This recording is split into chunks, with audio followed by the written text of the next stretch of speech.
Not sure if you've heard about the CFBPA, College Football Players Association. There is a website with them, cfbpa.org.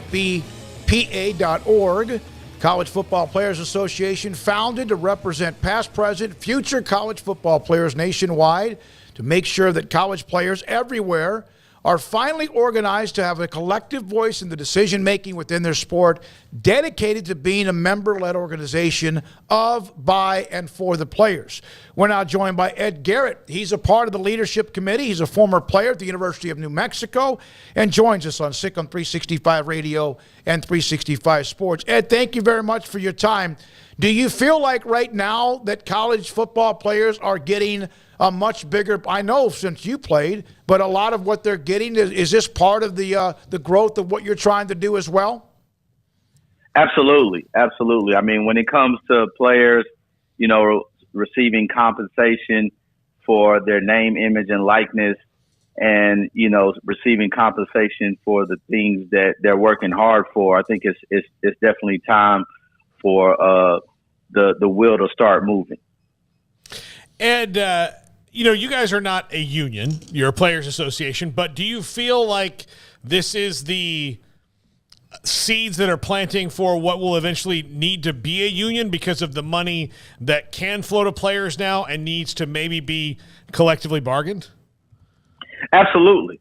I mean, at some point, you know, we got to definitely get enough players to be able to buy in and get together and basically talk about what's really going on behind the scenes.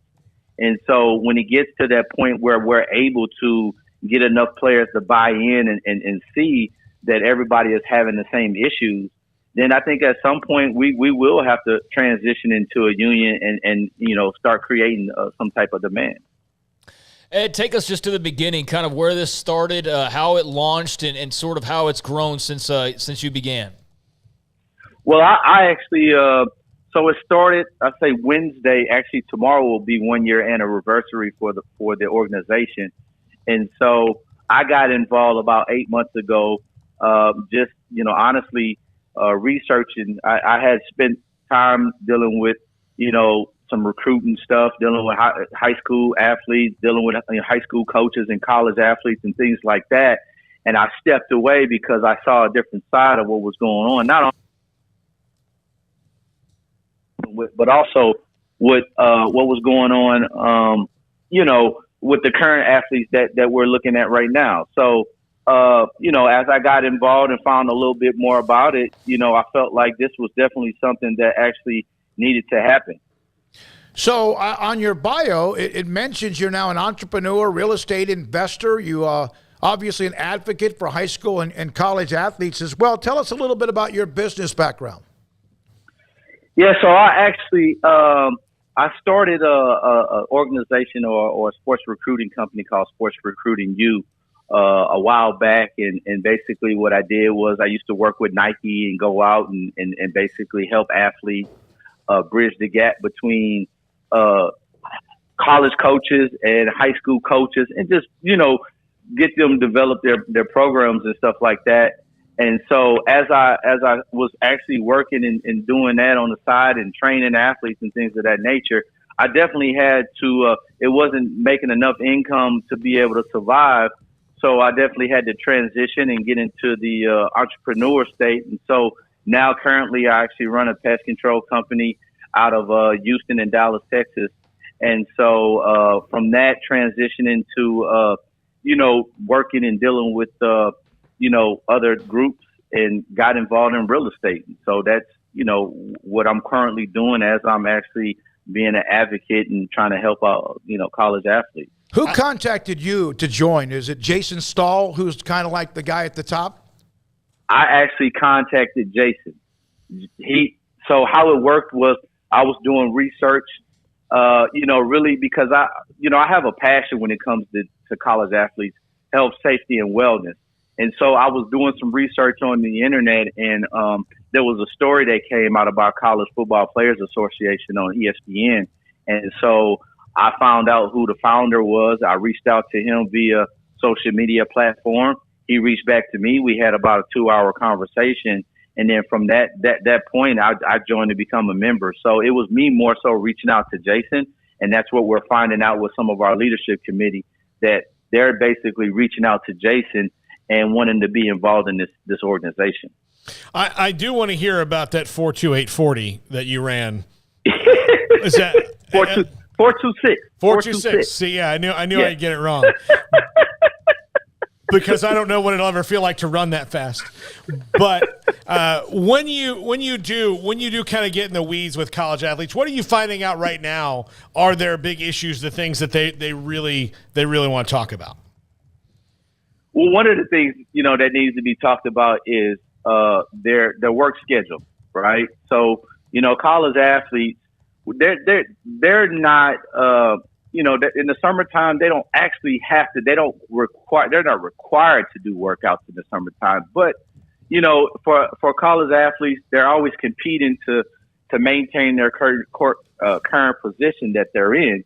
And so even though they're not required to do summer workouts and things of that nature, it's somewhat kind of mandatory, because if you don't actually show up for summer workouts and that fall start, don't be surprised if you're a second string or third string and you got to compete to get your position back in order to get back into that starting role. And so, athletes need some time, man, to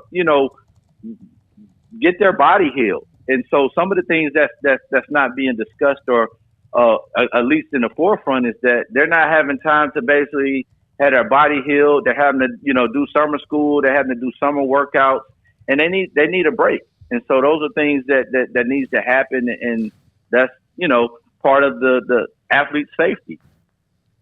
Ed Garrett, part of the College Football Players Association Leadership Committee, with us on Sikkim 365 Radio.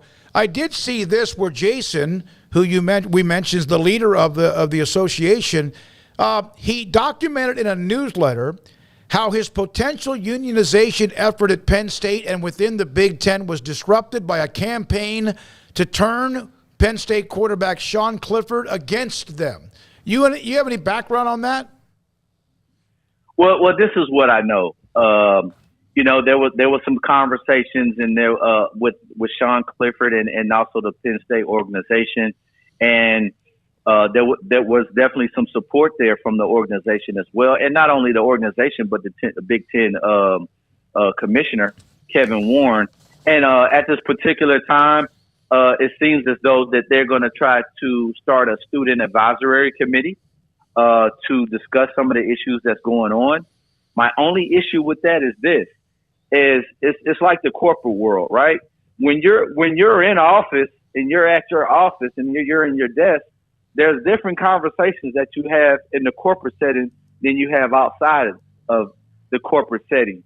And so, I think there'll be a little bit of you're not going to get everything that actually you want to hear from college athletes, because some of the college athletes are afraid to speak up because of the position that they might hold in their current role. And so they don't want to lose their spot, or they don't want to rock the boat. And so those conversations that you want to happen in a conference might not happen if there's players joining our organization. So you mean to tell me retaliation? Not necessarily. I mean, this is what I always say, is that, at some point it's all about timing. You got athletes that are young, and they might not necessarily know or understand the power of being together as a group, or they might not necessarily know how important it is life after sports. And so I think it's all about time. And I think, at some point, Sean would definitely be a spokesperson, and he'll definitely be an advocate for our association. But at this particular time, I mean, we're just going to have to wait and see what happens. I do want to bring up the story of one of your other leadership members in Cassidy Woods. He was a founding member of the Pac-12 We Are United movement that stood for health, safety, protections for college athletes during COVID-19, as well as racial, social, and economic justice by ending amateurism. He then apparently, the retaliation for these actions led him to a greater understanding of how institutions of higher education will work against you at times. So he has a little bit of that experience as well. How have you met or at least how much do you guys talk about when it comes to the leadership members? Do you text? Do you meet? What about everybody else?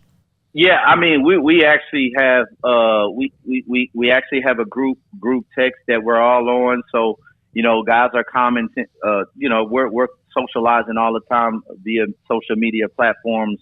We at least have one leadership meeting once a month, and so we're definitely having some dialogue quite often. And I believe we've been pretty much meeting. I say with the last 5 months or so. At least once a month, we're having dialogue. So, Ed, how long do you think that it will? Like, what kind of a fight are you in for to get unionization? Is this a decade more before it would happen? I think really, honestly, time is going to tell. When it's all about basically, people want to become a member, and people want to speak out. So. I mean, we could be looking at next year. We could be looking at 5 years from now. So I think it just really all depends on what our membership base is going to be like, what the trajectory of how everything is going to play out with NIL and some of the rules and regulations that, NCAA might put out there. So I think it's just one of those things where we got to kind of weigh it out and see what happens when it comes to all of the other things that's going on outside of our organization. Well, let me put it this way. In the last year or two, what we've seen, the dramatic changes with NIL, the transfer portal, how it has now basically become just wide open, and also the possibility of what you're doing. It's amazing, the momentum that players now have, student athletes have as well. Ed, thank you for your time. We appreciate it. Hey, I appreciate you guys for having me. Ed Garrett, Leadership Committee member of the College Football Players Association, CFBPA.org if you're more interested in that. There's several former players that are a part of it as well. And so good luck with that. And